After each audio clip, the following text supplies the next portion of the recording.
Mbashtrimi I gjelit të detit në qarkun e Elbasanit është rritur gjatë vitit 2012. Për shumë fermer në këtë qark, rritja e gjelit të detit është kthyer në burim të ardhurash. Për këtë vit janë rreth 120.000 krerë në të gjithë territorin e qarkut të Elbasanit. Tashmë është bërë traditë që në tryezin e fundvitit të mos mungojë gjeli I detit. Të gjithë qytetarët janë drejtuar tregjeve për ta bler atë. Kërkesa ka bërë që nga viti në vit të rritet numri I mbashtrimit të gjelit të detit në qarkun e Elbasanit. Sipas zooteknikut në drejtorinë rajonale të bujqësisë Elbasan, Kujtim Gjoni, panairi I gjelit të detit në Peqin ka sjellë një impakt mjaft pozitiv, si edhe në zhvillimin e këtyre zonave.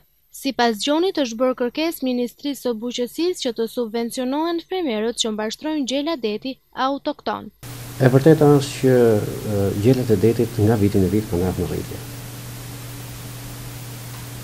Kjo edhe si më thonë, kjo lloj tendence ka si rezultat në rritje edhe si për faktin tjetër të kërkesave në treg që ka për gjelat e detit.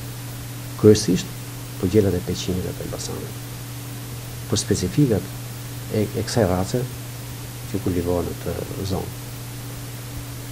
Ne sot, për vitin 2012, me fjalë, kemi mbashtrojmë 120.000 krerë gjela detit, afërsisht.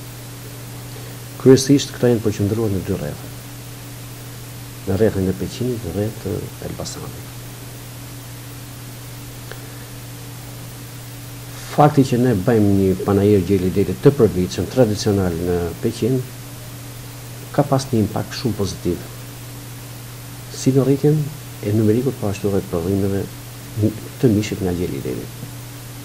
Jemi për shumë të kërkuar në treg, edhe mund të themi që gjithë prodhimi është totalisht I shitur.